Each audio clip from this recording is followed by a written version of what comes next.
Party వార్తలు వాస్తవాల్లో మనతో BRS party senior నాయకులు దేవి ప్రసాద్ గారు, రాజకీయ విశ్లేషకులు కొట్టం జంగా యాదవ్ గారు. గుడ్ మార్నింగ్ అండి, వెల్కమ్ టు వార్తలు వాస్తవాలు. ఇక రాష్ట్రంలో 3D పాలన సాగుతుంది. ఆ 3D ఏంటంటే డిసెప్షన్, డిస్ట్రక్షన్, మోసం, విధ్వంసం, విస్మరణ. ఇవే కొనసాగుతున్నాయి. ప్రజలకి పాలన చేరట్లేదు, కార్యక్రమాలు అమలు కావట్లేదు. కాకుండా కేవలం వ్యక్తిగత ద్వేషం తీర్చుకోవడం, రాజకీయ కక్ష సాధించడం, ఇవే విధంగా తర్వాత విస్మరణ, ఇవి మాత్రమే జరుగుతుంది తప్పించి ప్రజలకు ఏమీ ఒరగట్లేదు ప్రభుత్వం ద్వారా అంటూ నిన్న కేటీఆర్ కామెంట్ చేశారు. ఈ మేరకు నిన్న తెలంగాణ భవన్లో న్యూ ఇయర్ క్యాలెండర్ని డైరీ ఆవిష్కరించారు. దేవిప్రసాద్ గారు, 3D పాలన నిజంగా ఎట్లా అమలు అవుతుంది కేటీఆర్ గారు చెప్పినట్టుగా? గుడ్ మార్నింగ్ రాజేష్, మిత్రులకు నమస్కారం, వీక్షకులకు శుభోదయం. నిన్న నూతన సంవత్సర పార్టీ డైరీ రిలీజ్ సందర్భంగా కేటీఆర్ గారు, హరీష్ రావు గారు చేసినటువంటి అనేక విషయాలు మొత్తం కార్యకర్తల్లో చాలా ఉత్సాహాన్ని పెంచినాయి. ఒక స్ఫూర్తిదాయకమైనటువంటి సమావేశం జరిగింది రాజేష్ గారు. ఎందుకంటే ఈ రాష్ట్రంలో సంవత్సర కాలంగా జరుగుతున్నటువంటి అనేక విషయాలు మీరు ఇంతకుముందే చెప్పినట్టు డిసెప్షన్, డిస్ట్రక్షన్ అనేటువంటి 3 అంశాల మీద పరిపాలన ఎట్లా నడుస్తున్నది అనేటువంటి అంశాన్ని చాలా వివరంగా కేటీఆర్ గారు, హరీష్ రావు గారు వివరించారు. అందులో ప్రధానంగా ప్రజలకు ఎన్నికల సందర్భంగా ఇచ్చినటువంటి వాగ్దానాలు, దాదాపుగా 7 గ్యారంటీలు, 420 హామీలు, ఈ 100 రోజుల్లో ఇస్తామని చెప్పినటువంటి రైతు బంధు కావచ్చు, రైతు భరోసా కావచ్చు, పెన్షన్లు కావచ్చు, ఇటువంటి అన్నీ కూడా ఎట్లా మోసం చేసిండు అనేటువంటి విషయాన్ని చాలా స్పష్టంగా మనం అందరం కూడా చూస్తూ ఉన్నాం. రోజు చర్చలలో జరుగుతూ ఉంది. రైతు బంధు ఇప్పటి వరకు పడనటువంటి స్థితి. ఒక్కొక్క రైతుకు 17,500 ఎకరానికి బాకీ ఉన్న ఈ ప్రభుత్వం 15,000 అని చెప్పి 12,000కు ఇస్తామని చెప్పి మోసం చేసింది అనేటువంటి విషయాన్ని చాలా స్పష్టంగా చెప్పారు. 2 లక్షల వరకు రుణమాఫీ ఇస్తామని చెప్పినటువంటి ప్రభుత్వం నిట్ట నిలువున ముంచి 41,000 కోట్లకు చేయాల్సినటువంటి రుణమాఫీని 17,000 కోట్లకు కుదించి 45 లక్షల రైతులకు చేయాల్సినటువంటి దాన్ని 22 లక్షలకు కుదించింది అనేటువంటి మోసాన్ని చాలా బట్టబయలుగా చేసింది. అట్లాగే పెన్షన్కు, మహిళలకు సంబంధించినటువంటి పెన్షన్లు మీరు ప్రతి మహిళకు కూడా ఇస్తామన్నారు. నిన్న మరీ విచిత్రం ఏంటంటే కాంగ్రెస్కు సంబంధించినటువంటి స్పోక్స్ పర్సన్ ఢిల్లీలో మాట్లాడుతూ ఢిల్లీ ఎన్నికల సందర్భంగా చెప్తూ 90 లక్షల మంది మహిళలకి మేము ఆల్రెడీ అమలు చేస్తున్నామని చెప్పి ఒక అబద్ధాన్ని ప్రచారం చేసినటువంటి విషయాన్ని కేటీఆర్ గారు నిన్న ట్వీట్ చేసినటువంటి అంశాన్ని కూడా మనం చాలా సందర్భంగా చూస్తూ ఉన్నాం. మీకు చాలా స్పష్టంగా కనబడతాము. 90 లక్షల మంది మహిళా ఖాతాలో జమ చేస్తున్నది ఇంత అబద్ధం. అంటే మోసానికి మారు పేరు, మోసానికి అంగీలాగు దొడితే దాని పేరు కాంగ్రెస్ అనేటువంటి విషయం. ఇక్కడ వాళ్ళు జాతీయ నాయకులకు చెప్తున్నారు ఏంటి కొంపదీసారి ఇక్కడ అన్ని అమలు చేసి రాజేష్ గారు చేస్తున్నాం, అన్ని జరుగుతున్నాయని చెప్పేస్తున్నారా ఏంటనేది రాజేష్ గారు వాళ్ళు మేనిఫెస్టోని చూసే మాట్లాడుతున్నారు. మేనిఫెస్టో ఇచ్చినాక అమలవుతున్నదా లేదా అనేటువంటి విషయాన్ని తెలుసుకోకండి. అటు రాహుల్ గాంధీ కావచ్చు, ఇటు నిన్న మాట్లాడిన స్పోక్స్ పర్సన్ కావచ్చు, ఇట్లా చాలామంది కూడా మహారాష్ట్ర ఎన్నికల్లో కూడా ఇట్లే ప్రచారం చేస్తే వాళ్ళు ఫోన్లు చేసి కనుక్కున్నారు అసలు తెలంగాణలో ఏం జరుగుతుందని. అప్పుడు తెలిసిన తర్వాత కాంగ్రెస్కి ఎట్లా బుద్ధి చెప్పానో అట్లా బుద్ధి చెప్పినటువంటి సందర్భాన్ని చూసాం.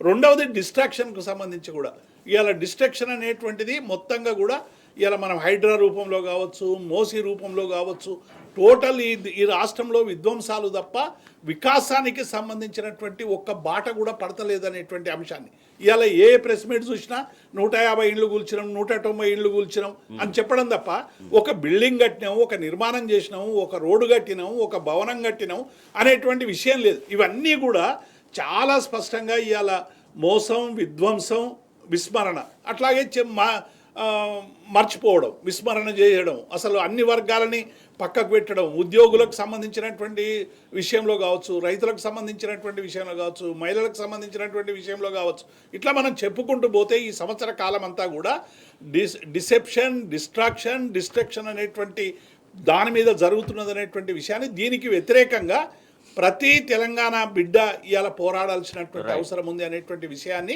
నిన్న మా కేటీఆర్ గారు చెప్పినటువంటి విషయాన్ని నేను సందర్భంగా గుర్తు చేస్తాను. జంగాదేవ్ గారు, సంవత్సరం కంప్లీట్ అయిపోయింది. ప్రజలకు అనేక హామీలు ఇచ్చి ఉన్నారు. ఆ హామీల అమలుకు ఇంతవరకు అతీగతి లేదు. ఏదో అక్కడక్కడ స్టార్ట్ చేసిన హామీలు కూడా అవి కూడా అరకొరగా ఉన్నాయి.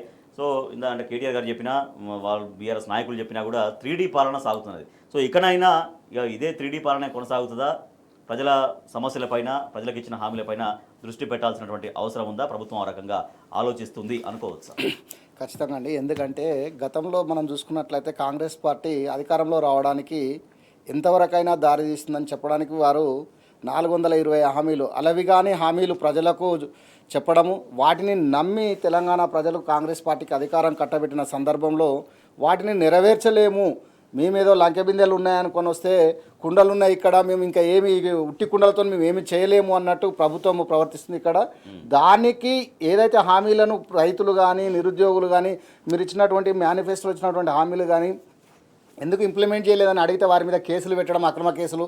అదేవిధంగా వారిని డైవర్ట్ చేయాలి అంటే ఎక్కడ కూడా అడగొద్దు అన్నప్పుడు మనిషిని ఒక స్థాయి నుంచి ఇంకొక స్థాయికి తీసుకెళ్లాలి అని ఏదైతే అనుకుంటున్నారో దాన్ని డైవర్షన్ చేయడానికి వారు అనేకమైన కేసులు పెట్టడం. అంటే కార్యకర్తలు మీరు లగచర్ల రైతులను తీసుకున్నట్లయితే దాదాపు మా భూమి తీసుకోవద్దు అని అడిగినందుకు వాళ్ళని 40 రోజులు రైతులను తీసుకెళ్లి కేసులలో పెట్టడం జరిగింది. అంటే ఆ రైతులను చూసి మిగతా వాళ్ళు భయపడాలి. ఈ విధంగా ఇచ్చినటువంటి హామీలను అడిగితే కూడా వారి మీద ప్రతీకార చర్యగా తీసుకున్నట్లు, ఏదో పగొళ్ళు పాలలు చేస్తున్నట్టు తెలంగాణ ప్రజలకు ప్రభుత్వం మీద ఉన్నటువంటి నమ్మకాన్ని ఈరోజు పోగొట్టుకున్నటువంటి ప్రభుత్వం ఏదైనా ఉందంటే కాంగ్రెస్ ప్రభుత్వం అని చెప్పొచ్చు. మోసం అంటే ఎక్కడ కూడా చెప్పింది చేయకపోగా కనీసం ఉన్నదాన్ని కూడా అంటే ఇంతకుముందు గతంలో మనం తీసుకున్నట్లయితే రైతు బంధు తీసుకున్నట్లయితే 12,000 రూపాయలు ఖచ్చితంగా వస్తుంటే 10,000 రూపాయలు వస్తే మేము 15,000 ఇస్తామని చెప్పడం, కనీసం ఆ 15,000 ఇస్తా అని చెప్పి మోసం చేసారు. కానీ కనీసం ఆ 10,000 కూడా లేకపోవడము అంటే ఉన్నది పోతుంది, ఉంచుకున్నది పోయింది. ఎక్కడ కూడా ప్రభుత్వం ఇచ్చినటువంటి హామీలు కానీ ఎక్కడ కూడా నెరవేర్చకపోగా ప్రజలు అడుగుతుంటే వారిని ఇబ్బందులకు గురి చేస్తూ వారి యొక్క జీవితాలను మరీ రోడ్డు మీదకి తీసుకోవచ్చు. మీరు తీసుకున్నట్లయితే ఏదైతే ఇంతకుముందు పెద్దలు చెప్పారో హైడ్రా ఏదైతే ఉందో మూసి కాలువ పక్కన ఉన్నటువంటి రోడ్ల పక్కన ఉన్నటువంటి వారు చిన్న 60 గజాలు 30 గజాల ఇల్లు కట్టుకుంటే కూడా వాటిని బుల్డోజర్ రాజకీయాలు. ఇంతకుముందు గతంలో మనం బీజేపీ ప్రభుత్వాన్ని బుల్డోజర్ అని చెప్పుకున్నాం కానీ ఈరోజు కాంగ్రెస్ పార్టీ కూడా అదే పాలన సాగిస్తూ గతంలో ఉన్నటువంటి కేసీఆర్ గారు ఏదైతే నిర్మాణాత్మకంగా ఎన్నో చేపట్టినప్పటికీ ప్రాజెక్టులు కానీ గృహాలు కానీ ఇక్కడ ప్రజలకు అందుబాటులో ఏదైతే సుఖ సంతోషాలతో ఉండాలని చెప్పేసి నిర్మాణం చేసినటువంటి వాటిని ఈరోజు ఆ కూల్చే పనిగా పెట్టుకున్నాం. ఎంతసేపు నిర్మాణాలు పక్కకు పెట్టేసి అంటే మేము కూల్చడంలో టాప్లో ఉన్నాము అని చెప్పడానికి మాత్రం ప్రయత్నం చేస్తున్నారు. కానీ ప్రజలకు ఉపయోగపడేటువంటి సంక్షేమం కానీ అభివృద్ధి కానీ తెలంగాణలో ఈ సంవత్సర కాల వ్యవధిలో కుంటపడిందని చెప్పేసి మనం మాత్రం స్పష్టంగా చెప్పొచ్చు ఇక్కడ. రైట్ దేవిప్రసాద్ గారు, సో పార్టీ కార్యకర్తలకు శ్రేణులకు కూడా ఒక ఉత్తేజం వచ్చేలాగా నిన్న కేటీఆర్ గారు కొన్ని కామెంట్స్ చేశారు. ఏంటంటే బూత్ స్థాయి నుంచి రాష్ట్ర స్థాయి దాకా త్వరలో కమిటీలు నిర్మాణం చేయబోతున్నాం, 60 లక్షల మంది కుటుంబ సభ్యులు బీఆర్ఎస్ పార్టీకి ఉన్నారు కాబట్టి ఇటువంటి ఇప్పుడు జరుగుతున్న పరిణామాల గురించి ఎవరు ఆందోళన పడాల్సిన పని లేదు, ఖచ్చితంగా ప్రభుత్వాన్ని హామీలపైన ప్రశ్నించడం కొనసాగిస్తూనే ఉండాలనేది ఒక ఉత్తేజపూర్వకమైనటువంటి ఒక మాట చెప్పారు. ఇప్పుడు కేటీఆర్ గారు మా వర్కింగ్ ప్రెసిడెంట్, హరీష్ రావు గారు సీనియర్ నాయకులు ఇద్దరు కూడా నిన్న కేటీఆర్ గారు చాలా స్పష్టంగా చెప్పింది ఏంటంటే తాత్కాలికంగా ఈ కేసులు పెట్టి బీఆర్ఎస్ నోరు మూయించాలని. ఇది కేటీఆర్ మీద పెట్టినటువంటి కేసు అనేటువంటిది మొత్తం బీఆర్ఎస్ కుటుంబ సభ్యుల మీద పెట్టినటువంటి కేసుగా అందరం కూడా భావించాలని నిన్న హరీష్ రావు గారు చెప్పారు. అందరం కూడా ఒక్కటై ఈ కేసును ఎట్లా ఎదుర్కోవాలో ఎదుర్కొందాం. ఈ కేసు గురించి మనం ఆలోచించకుండా ఈ ప్రభుత్వం ఇచ్చినటువంటి హామీల అమలు కోసం వెంటపడాలనేటువంటి విషయాన్ని చాలా స్పష్టంగా హరీష్ రావు గారు చెప్పారు. లగచర్ల గిరిజన రైతులకు కేటీఆర్ ఎట్లా అండగా ఉండి ఎట్లా కొట్లాడిండు, అట్లాగే కేటీఆర్ మీద కేసు అంటేనే ఒక ప్రశ్నించే గొంతుక మీద ఉద్యమకారుడి మీద పెట్టినటువంటి కేసు అనేటువంటి విషయం కానీ, అట్లాగే రేవంత్ గ్రాఫ్ ప్రతి నిత్యం కూడా దిగజారుతున్నటువంటి నేపథ్యంలో ఇలాంటి కేసులు పెట్టి డైవర్షన్ చేసేటువంటి ప్రయత్నం చేస్తున్నటువంటి విషయాన్ని చాలా స్పష్టంగా చెప్పారు. అట్లాగే కేటీఆర్ గారు చాలా నిన్న వారు మాట్లాడినటువంటి మాటలు చాలా స్ఫూర్తిదాయకంగా కూడా చైతన్యాన్ని కలిగించే విధంగా ఉన్నాయి. ఈ ఇబ్బందులు ఈ మామూలు ఈ కేసులు కవిత గారిని 4-5 నెలల పాటు ఏ తప్పు చేయకుండా ఢిల్లీలో నిర్బంధించినటువంటి విషయం కానీ, అట్లాగే మన కార్యకర్తల మీద దాడులు చేస్తున్నటువంటి విషయం కానీ, తెలంగాణ ఉద్యమ సందర్భంగా శ్రీకాంతాచారి దగ్గర నుంచి ఆదిరెడ్డి దగ్గర నుంచి రాజిరెడ్డి దగ్గర నుంచి అనేక మంది వేణుగోపాల్ రెడ్డి దగ్గర నుంచి అనేక మంది చేసుకున్నటువంటి అసమాన త్యాగాల ముందు మన ఇబ్బందులు నామ మాత్రమే. కాబట్టి ఓ తెలంగాణ ఉద్యమం నుంచి పుట్టినటువంటి కేసీఆర్ నాయకత్వంలో పుట్టినటువంటి టీఆర్ఎస్ పార్టీ అశేష త్యాగాలతో అసమాన త్యాగాలతో తెలంగాణ సాధించుకునేటువంటి క్రమంలో అనేక ఇబ్బందులు పడ్డాం. ఆ ఇబ్బందుల ముందు ఈ కేసు పెద్దది కాదు, మనం అందరం కూడా ఒక్కటిగా ఉందాం, దీన్ని ఎదుర్కొందాం, ప్రభుత్వాన్ని నిలదీద్దాం అనేటువంటి పిలుపు అనేటువంటిది నిజంగా ఈ సంవత్సర కాలం పాటు చాలామంది చాలా కలలు కన్నారు టీఆర్ఎస్ పార్టీ ఏదో అయిపోతుంది. కానీ ఈ సంవత్సర కాలంగా కేటీఆర్ గారు, హరీష్ రావు గారు, మా బీఆర్ఎస్ నాయకులు కేసీఆర్ గారి మార్గదర్శనంలో పార్టీని ఒక్కటిగా ఉంచడానికి, పార్టీని ప్రజల కోసం కొట్లాడేటట్టు నిబద్ధతగా పనిచేయడానికి వారు చేసినటువంటి కృషిని ఇవాళ ప్రతి కార్యకర్త కూడా అభినందిస్తున్నటువంటి విషయాన్ని నేను ఈ సందర్భంగా రైట్ జంగయ్య గారు, పార్టీలో అంటే ఇప్పుడు జరుగుతున్న పరిణామాలు ఏమున్నా ఎటువంటి టర్న్స్ తీసుకున్నా కూడా ఎవరు నిరుత్సాహపడాల్సిన పని లేదు.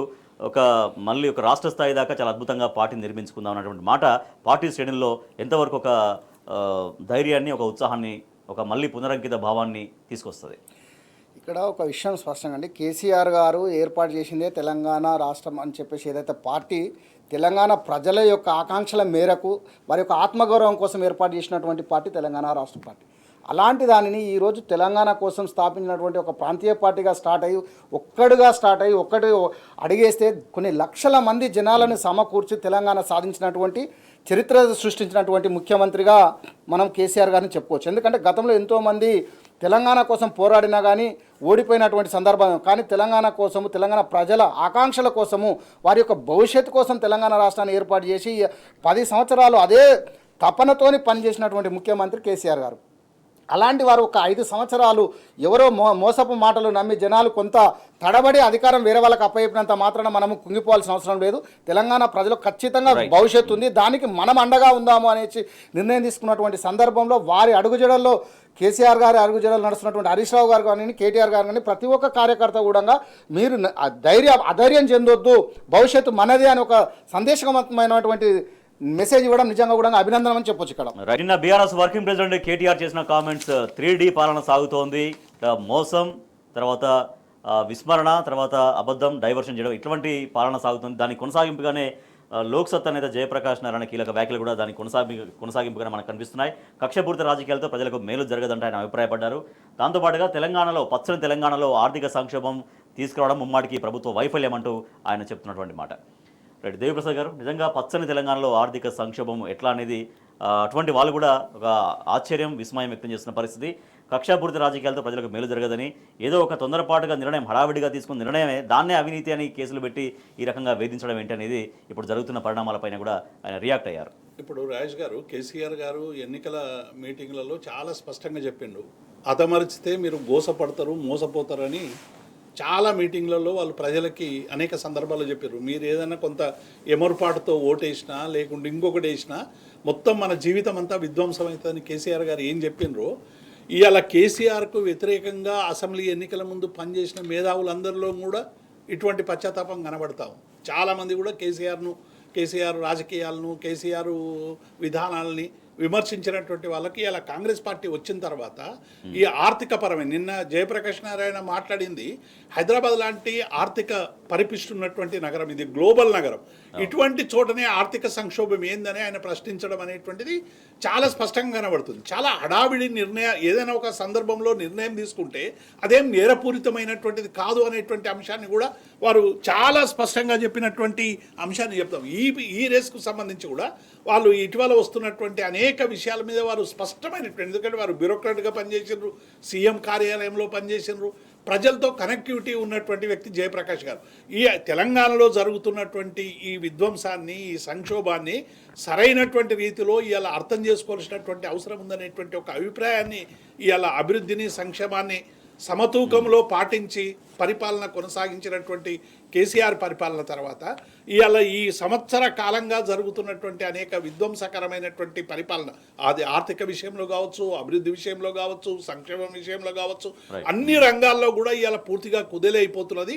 ఇది చాలా డేంజర్ బెల్ అనేటువంటి విషయాన్ని ఇవాళ జయప్రకాష్ చెప్పడం అనేటువంటిది నిజంగా ఇవాళ అందరూ కూడా అర్థం చేసుకోవాలి. ఇవాళ చాలామంది మేధావులు కేసీఆర్ పరిపాలనను వ్యతిరేకించి తెలంగాణ ప్రజల మీద పగ పెంచుకున్నట్టుగా కనబడతా ఉంది. మీరు కేసీఆర్ మీద కోపం ఉంటే, బీఆర్ఎస్ పార్టీ మీద కోపం ఉంటే, టీఆర్ఎస్ పార్టీ మీద కోపం ఉంటే రాజకీయపరమైనటువంటి విమర్శలు చేయండి, రాజకీయపరమైనటువంటి ఎన్నికల్లో పోటీ చేయండి, కేసీఆర్ మీద గెలవండి, అంతే తప్ప మీరు తెలంగాణ ప్రజల్ని తూలనాడడం, తెలంగాణలో కేసీఆర్ గారు 10 ఏళ్ల పాలన పట్ల అసలు కనీసం ఎక్కడ కూడా కోడ్ చేయనటువంటి పరిస్థితి ఇలా విచిత్రంగా కనబడతా ఉంది. ఆంధ్రప్రదేశ్ను కోడ్ చేస్తారు, మహారాష్ట్రను కోడ్ చేస్తారు, రాజస్థాన్ కోడ్ చేస్తారు, ఎక్కడెక్కడనో కోడ్ చేస్తారు, కానీ కళ్ళ ముందు కనబడుతున్నటువంటి 10 ఏళ్ల తెలంగాణ అభివృద్ధిని, నిరంతర విద్యుత్ కావచ్చు, లేకుంటే రైతులకు చేసినటువంటి సాయం కావచ్చు, అట్లాగే మహిళలకు ఇస్తున్నటువంటి పెన్షన్లు కావచ్చు, ఉద్యోగులకు పెంచిన వేతనాలు కావచ్చు, ఇవి ఏవి కళ్ళకు కనబడతలేవు. జిఎస్డిపి కనబడతలేదు, విద్యుత్ వినియోగం, తలసరి విద్యుత్ వినియోగం కనబడతలేదు, బడ్జెట్లో ఏ రకంగా మనం ఎక్కడి నుంచి ఎక్కడి వరకు వచ్చినాం అనేటువంటి విషయాన్ని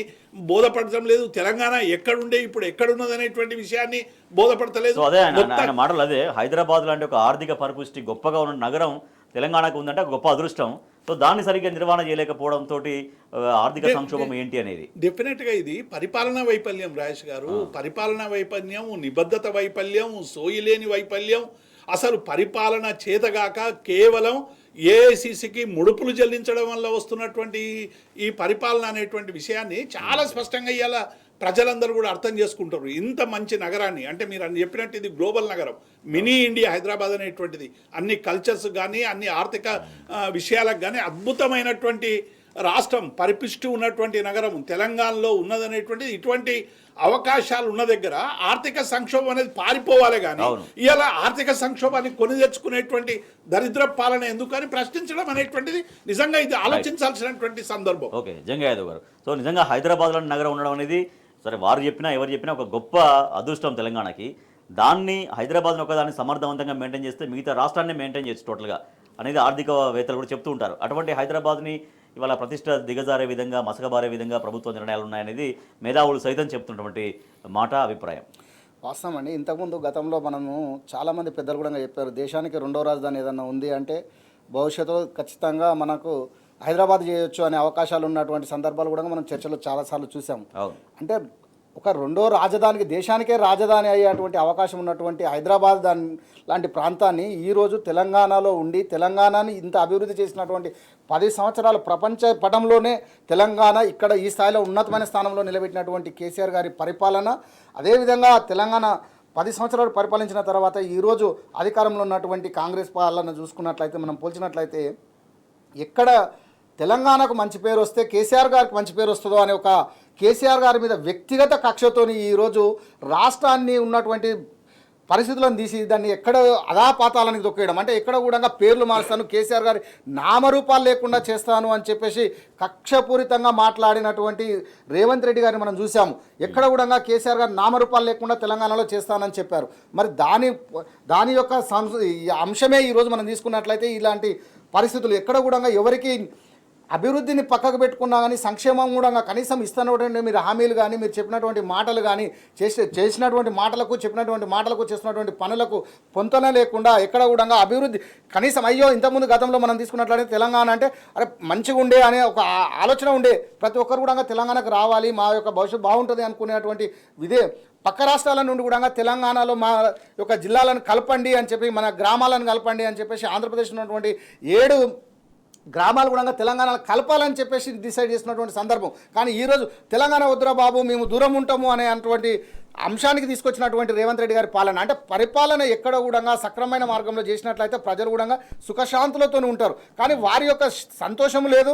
అదేవిధంగా ఎక్కడ కూడా ఏడుపులు, మీరు ఏ పేపర్ తీసుకున్నా ఇక్కడ ఆత్మహత్యలు, ఏడుపులు, ఎక్కడ కూడా ఆక్రందనలు, ప్రతిదీ కూడా తెలంగాణ ఎందుకు వచ్చిందా బాబు మాకు ఇట్లాంటి పరిపాలన, రేవంత్ రెడ్డి గారు ఈ విధంగా పరిపాలిస్తున్నారు, గతంలో మాకు మంచిగా ఉండే కేసీఆర్ గారు ఉన్నప్పుడు ఆయన కష్టమో సుఖమో ఏం పడ్డాడో ఏమో తెలియదు, కానీ ఈరోజు మాకు మాత్రం మంచిగా ఉండి ఈరోజు మాత్రము రేవంత్ రెడ్డి గారు ఎంతసేపు చెప్పింది ఒకటి చేసేది ఒకటి.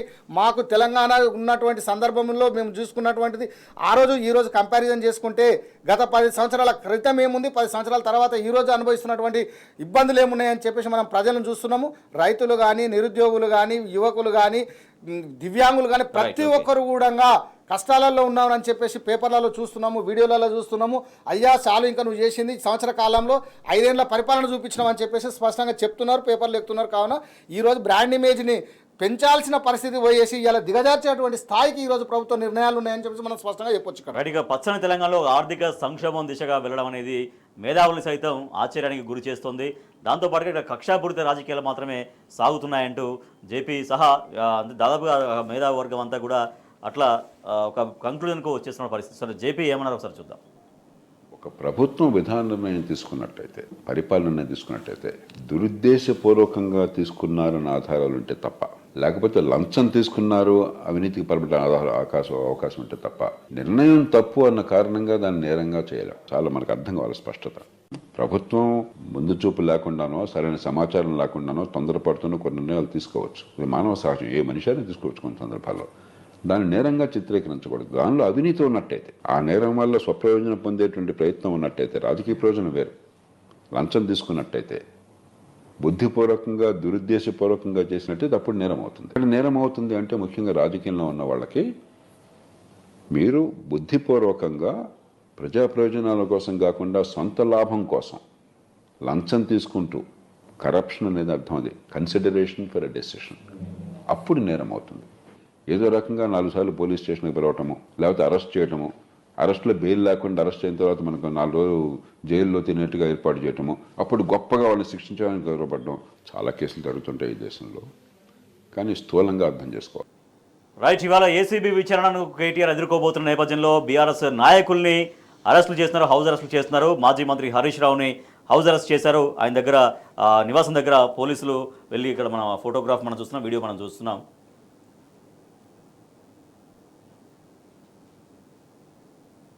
సో అది హరీష్ రావు ఉండేటువంటి నివాసం, అక్కడ పోలీసులు మోహరించారు. అక్కడ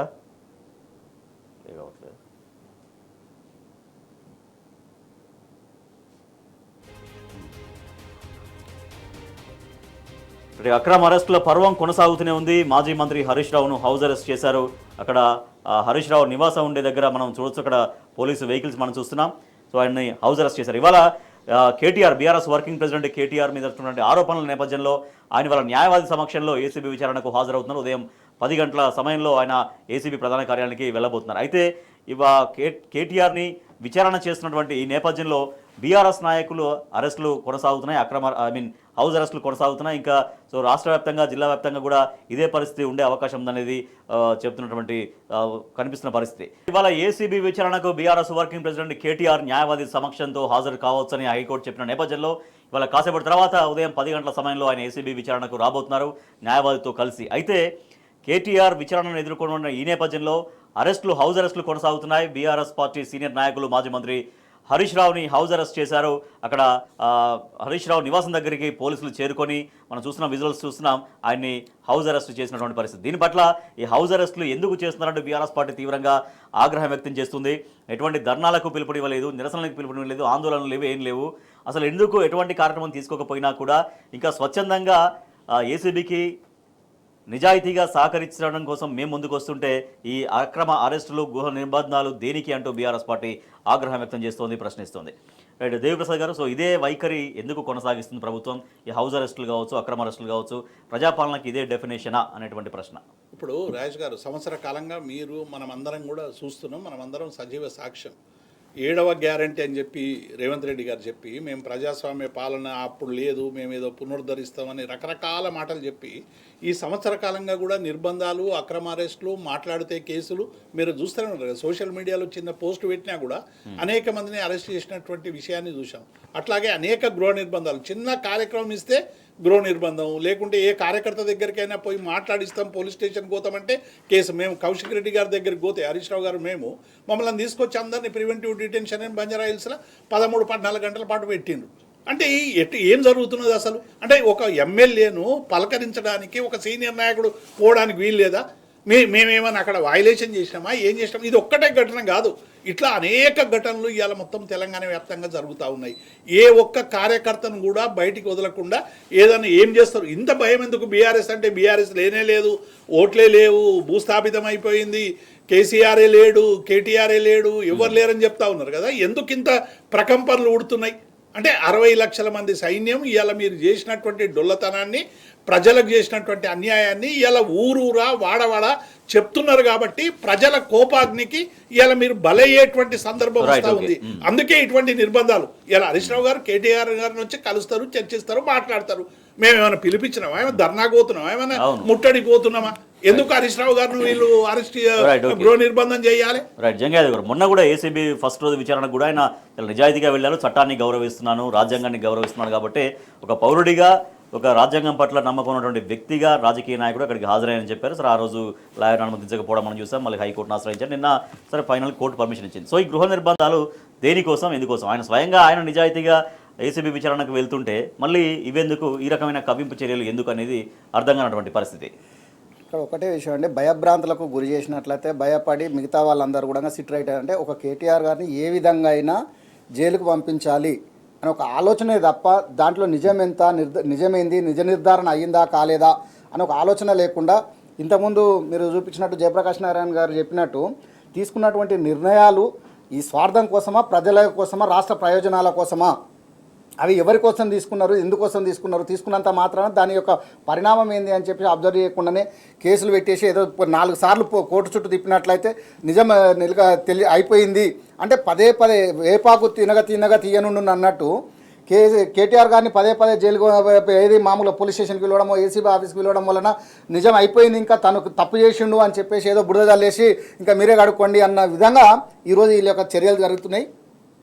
కేటీఆర్ గారు లాంటి వారిని మేము వదిలిపెట్టలేదు మీరెంత అని ఇక్కడ కార్యకర్తల మీద ఒక భయభ్రాంతులకు గురి చేసినటువంటి సందర్భం అయితే ఇక్కడ స్పష్టంగా కనిపిస్తుంది. ఎక్కడ కూడా కేటీఆర్ గారు పదే చెప్పారు, నేను తీసుకున్నటువంటిది తెలంగాణకు భవిష్యత్తు కోసం అని చెప్పేసి మాత్రమే నేను తీసుకున్న నిర్ణయము. 55 ఏదైతే మీరు చెప్తున్నారో దాంట్లో కూడా మేము ఎక్కడ కూడా రూపాయి కూడా ఎక్కడ మాకు చేరలేదు, ఏదున్నా బ్యాంకు ప్రకారమే అంటే చట్టబద్ధంగానే జరిగింది తప్ప ఎక్కడ కూడా అవినీతి జరగలేదు. అలాంటి దాన్ని మీరు ఎందుకు ఇంత పెద్దగా చూస్తున్నారు అంటే జనాలను యొక్క డైవర్షన్ చేయాలి, మీరు ఇచ్చినటువంటి హామీలు నెరవేర్చలేకపోతున్నారు కనుక కనీసం పక్కల మీద బురద చల్లాలి, అప్పుడు ప్రజలు దాన్ని మార్చి దీనికోసం ఎదురు చూస్తారు అన్న ఒక చందంగా కనిపిస్తుంది తప్ప ఎక్కడ కూడా వీళ్ళు నిజంగా కూడా ఇంతకుముందు మీరు చెప్పినట్టు టీఆర్ఎస్ పార్టీ ఎక్కడ కూడా మేము కేటీఆర్ గారు పోతున్నారు, మీరు ధర్నాలు చేయండి, రస్తాలు చేయకండి, లేకపోతే ఇంకేదైనా చేయండి అని చెప్పేసి దిష్టి బొమ్మలు తగలబెట్టండి అని ఎక్కడ కూడా పిలుపులే అలాంటివి లేకపోయినప్పటికీ కూడా అంటే మీరు ఇవ్వలేదు, ఎందుకు ఇవ్వలేదు అన్న చందంగా అంటే ఎక్కడ కూడా మీరు ఎందుకు ఇవ్వలేకపోయారు, మేము ఇలా అరెస్టులు చేస్తున్నాము, కనీసం ఇప్పుడన్నా ఇవ్వండి అని చేసినటువంటి నిర్ణయాలు కనిపిస్తున్నాయి. ఈరోజు నిజంగా హరీష్ రావు గారిని నిర్బంధించాల్సిన అవసరం ఏముంది, దేని వలన అంటే వారు పోకపోతే అక్కడ ఆగుతుందా అంటే కేటీఆర్ గారు రేపు ఇంకా పోవాల్సిన అవసరం లేదా, మరి వీరిని నిర్బంధించరు, రేపు కేటీఆర్ కూడా నిర్బంధిస్తారా ఎక్కడ కూడా వీరికి ఒక ఆలోచన విధానం అంటే పోయేటువంటి శాంతియుతంగా జరిగేటువంటి దాన్ని నాయకులు ఉన్నారు, ఆయన చాలా మంది కలిసే వాళ్ళు ఉంటారు, ఆయన వేరే వాళ్ళని కలిసే వాళ్ళు ఉంటారు, లేదంటే పార్టీ ఆఫీస్కి వచ్చే ఉంటాయి, ఎన్నో కార్యక్రమాలు ఇట్లా గృహ నిర్బంధం చేసి ఎటువంటి కాల్ లేకుండా ఎటువంటి నిరసన ఆందోళన కార్యక్రమాలు లేకుండా గృహ నిర్బంధం ప్రజాపాలనలో అనేది ఇదే ప్రజాపాలనకి ఇచ్చేటువంటి నిర్వచనం అనేది. ఇప్పుడు ప్రజాపాలన అని చెప్పుకుంటూ ఇందిరమ్మ రాజ్యం అని చెప్పుకుంటూ ఇష్టారాజ్యంగా చేస్తే ఎట్లా, ఇందిరమ్మ రాజ్యం అని చెప్పేసి మీరు ఇష్టారాజ్యంగా ప్రవర్తిస్తూ ఎక్కడికక్కడ గృహ నిర్బంధం చేస్తూ జనాలని కూడా భయభ్రాంతులకు గురి చేస్తూ ఎట్లాగో మీ దగ్గర హోంశాఖ ఉందని చెప్పేసి ముఖ్యమంత్రి గారు మేము తీసుకున్నదే నేను చెప్పిందే వేదము, ఇంకా మీరు చెప్పేది ఎవరు చెప్పినా నేను వినను అన్నట్టు ఎక్కడికక్కడ చేసింది రాజ్యం అన్నట్టు చేస్తున్నటువంటి ప్రవర్తన పరిపాలన ఈరోజు నేను హరీష్ రావు గారినే కాదు ప్రతి ఒక్కరికి కూడా గృహ నిర్బంధం ఈరోజు ఒక హరీష్ రావు గారితో కాదు మిగతా ఎమ్మెల్యేలను కానీ గతంలో ఉన్నటువంటి మాజీ మంత్రులను కానివ్వండి సీనియర్ నాయకులు ఎవరున్నా సరే ఎవరిని వదలకండి, ఎక్కడికక్కడ కూడా గృహ నిర్బంధం చేయండి, కేటీఆర్ గారిని ఒంటరి చేయాలి, ఎక్కడో భయభ్రాంతులకు గురి చేయాలి కేటీఆర్ గారిని ఆలోచన విధంగా మానసికంగా డౌన్ చేయాలని చెప్పి ఆలోచిస్తున్నారు. కానీ కేటీఆర్ గారికి పరిపూర్ణంగా దాని గురించి అవగాహన ఉంది కనుక ఎవరు వచ్చినా రాకపోయినా నేను ఖచ్చితంగా ఏసీబీ గారికి సహకరిస్తాను, నేను న్యాయ వ్యవస్థలోనే కోర్టులోనే నిజం తెలుసుకుంటాను, ఎందుకంటే కడిగిన ముత్యంలాగా నేను బయటకు వస్తాను, తప్పు అయినప్పుడు నేను భయపడాల్సిన అవసరం లేదు అనే ఒక ఆలోచనతో డే 1 నుంచి కూడా ఈ రోజు కూడా సహకరిస్తూ వస్తున్నప్పటికీ కొరివిలు పెడుతూ ఈరోజు ప్రభుత్వము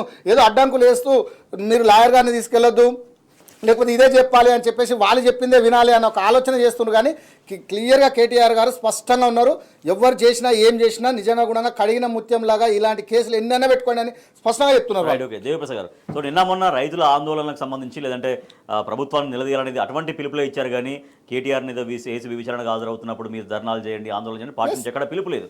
అటువంటి దానికి ఈ అక్రమ గృహ నిర్బంధాలు దేనికి అనేది అంటే లేని మళ్ళీ ఒక రెచ్చగొట్టే ప్రయత్నం కదా కార్యకర్తలు. రాజేష్ గారు పార్టీ నుంచి పిలుపు లేదు, కేటీఆర్ గారు నిన్న చాలా స్పష్టంగా చెప్పిండు ఈ ఏసీబీ కేసు గురించి పట్టించుకోదు, లోటబీస్ కేసు అని వారు చెప్పారు. లోటబీస్ అంటే ఈ కాంగ్రెస్ వాళ్ళు చాలా దానికి ఏదో బాగా పెడర్థాలు తీస్తూ ఉన్నారు. అసలు తెలంగాణ క్షేత్రంలో తెలంగాణ భాష తెలంగాణలో ఉన్నటువంటి వాళ్ళకి లోటబీస్ అంటే ఏందో తెలుస్తుంది. లోటబీస్ అంటే వాళ్ళు ఏం లేదని అర్థం, దాన్ని పట్టుకొని ఇలా కేసునే లోటబీస్ కేసు అంటాడా అనే కాడికి వచ్చారు. మరి ఎందుకు మీరు కుట్ర చేస్తున్నారంటే ఇవాళ ఏదో కుట్ర చేయబోతా ఉన్నారు కేటీఆర్ మీద, మీరు కుట్ర చేయడానికి అలా హరీష్ రావును నిర్బంధించడం, బీఆర్ఎస్ నాయకులు నిర్బంధించడం అంటే ఇవాళ కేటీఆర్ను మీరు ఏం చేయదలుచుకున్నారు? అరెస్ట్ కంటే ఇంకేం చేయలేరు మీరు, అరెస్ట్ చేసి మా అంటే మీకు ఉండేటువంటి రివెంజ్ పాలన నిన్న మా మహమూద్ అలీ గారు చెప్పారు, ఇది రివెంజ్ పాలన జరుగుతున్నది. మీరు ఆ రివెంజ్ పాలనలో భాగంగా ఆయనను తీసుకుపోయి లోపల పెడితే పెట్టి ఉండొచ్చు, కానీ మా నోళ్ళు మాత్రం ఊహించలేరు కదా.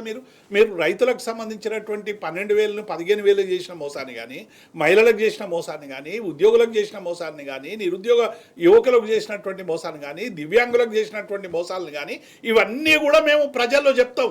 దాంతోపాటు మీరు చేస్తున్నటువంటి ఈ నిర్బంధకాండను కూడా ప్రజల్లోకి తీసుకుపోతాం. కాబట్టి మీరు ఎన్ని చేసినా ఏమి చేసినా బీఆర్ఎస్ నోరును మోయించలేరు. ఇవాళ 60 లక్షల మంది సైన్యం ఉంది, ఈ సైన్యం నోరు తెరిస్తే మీరు పరిపాలన చేయలేరు అనేటువంటి విషయాన్ని గమనించాలి. ప్రజాస్వామ్యబద్ధంగా ఇవాళ మేము మేము ఏమి నిరసన తెలుపుతలేము, ఏం చేస్తున్నాం. కేటీఆర్తో అవసరమైతే మాట్లాడతాం, చర్చిస్తాం, ఇంకా మిగతా చాలా విషయాలు ఉంటాయి. ఇప్పుడు హరీష్ ఇంటికి 100 మంది వస్తారు, పొద్దున ఆరోగ్య సమస్యల గురించి వస్తారు, ఏదో కష్టానికి సమస్యలు వస్తారు. మీరు వాళ్ళందరినీ బయట నిలబెట్టి వాళ్ళందరినీ భయభ్రాంతులు చేసి ఏం సాధించదలుచుకున్నారు? Right, okay. TRS party working president KTR పైన పెట్టింది ముమ్మాటికి అక్రమ కేసేనని, ఎట్టి పరిస్థితుల్లో ఆ కేసును ఎదుర్కొంటాం, నిజాయితీగా నిలబడతామని బీఆర్ఎస్ పార్టీ స్పష్టం చేస్తోంది. అది అక్రమ కేసని తెలిసినప్పటికీ కూడా న్యాయానికి చట్టానికి సహకరించాలి కాబట్టి, రాజ్యాంగాన్ని గౌరవించాలి కాబట్టి ఏసీబీ విచారణకు హాజరవుతానంటూ ఇవాళ కేటీఆర్ స్పష్టం చేశారు. న్యాయవాది సమక్షంలో కేటీఆర్ హాజరు కావచ్చని హైకోర్టు చెప్పిన నేపథ్యంలో కేటీఆర్ కాసేపటి తర్వాత 10 గంటల సమయంలో ఏసీబీ ప్రధాన కార్యాలయం దగ్గరికి విచారణకు వెళ్ళబోతున్నారు. అయితే దీన్ని సందర్భంగా ఏసీబీ విచారణ ఉన్న నేపథ్యంలో అక్రమ హౌస్ అరెస్టులు కొనసాగుతున్నాయి. ఏకంగా మాజీ మంత్రి హరీష్ రావుని గృహ నిర్బంధం చేశారు. అక్కడ హరీష్ రావు నివాసం దగ్గర వారిగా పోలీసులు చేరుకొని ఆయన బయటకు వెళ్లకుండా అక్రమంగా గృహ నిర్బంధం చేశారు. ప్రజాపాలనలో ఈ అక్రమ నిర్బంధాలు ఏంటి అంటూ బీఆర్ఎస్ పార్టీ తీవ్రంగా ఆగ్రహం వ్యక్తం చేస్తుంది. ఒక నాయకుడిగా, ప్రజానాయకుడిగా ఆయన ఎటైనా వెళ్ళొచ్చు, పార్టీ నాయకుల్ని కలుసుకోవచ్చు, పార్టీ భవనానికి రావచ్చు, ఎక్కడైనా కూడా ఆయన కార్యకలాపాలు చేసుకోవచ్చు. కానీ ఎటువంటి ఆందోళనకు పిలుపునివ్వలేదు మేము. ఎటువంటి ధర్నాకు కానీ, నిరసనకు కానీ, లా అండ్ ఆర్డర్ ఇష్యూ వచ్చే విధంగా అసలు ఎటువంటి కాల్ లేకపోయినా కూడా మా నాయకుల్ని ఎందుకు గృహ నిర్బంధం చేస్తున్నారంటూ బీఆర్ఎస్ పార్టీ తీవ్రంగా ఆగ్రహం వ్యక్తం చేస్తూ ఉంది.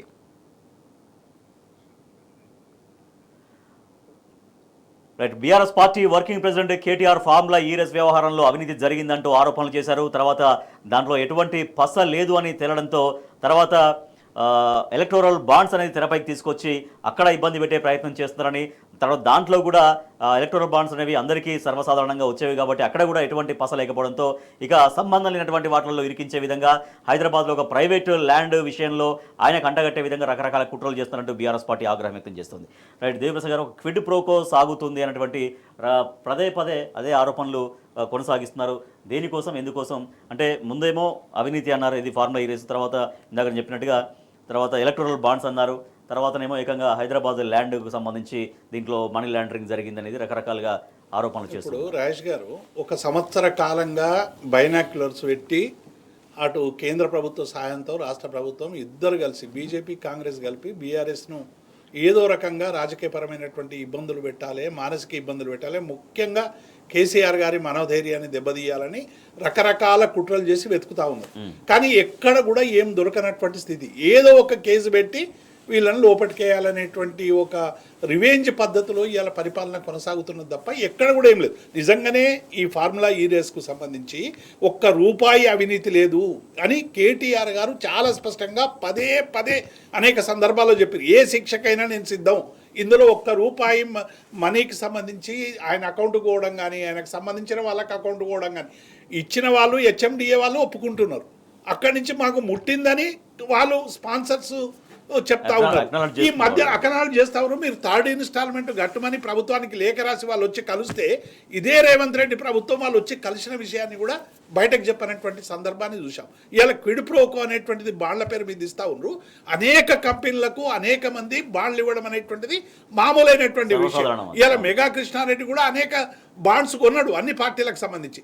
మళ్ళీ ఇవాళ మీరు కొడంగల్లో ఇస్తున్నటువంటి లిఫ్ట్ ఇరిగేషన్ క్విడ్ ప్రోకోనా, లేకుంటే రేపు ఇవ్వబోయేటువంటి మల్లన్న సాగర్కు సంబంధించినటువంటి కాంట్రాక్ట్ క్విడ్ ప్రోకోనా, రేపు ఇవ్వబోయేటువంటి మూసీ ప్రాజెక్టుకు సంబంధించిన క్విడ్ ప్రోకోనా. కాబట్టి ఇవాళ రాజకీయ పార్టీలకు ఒక చట్టం ప్రకారం ఇవాళ బాండ్లు ఇస్తూ ఉన్నారు.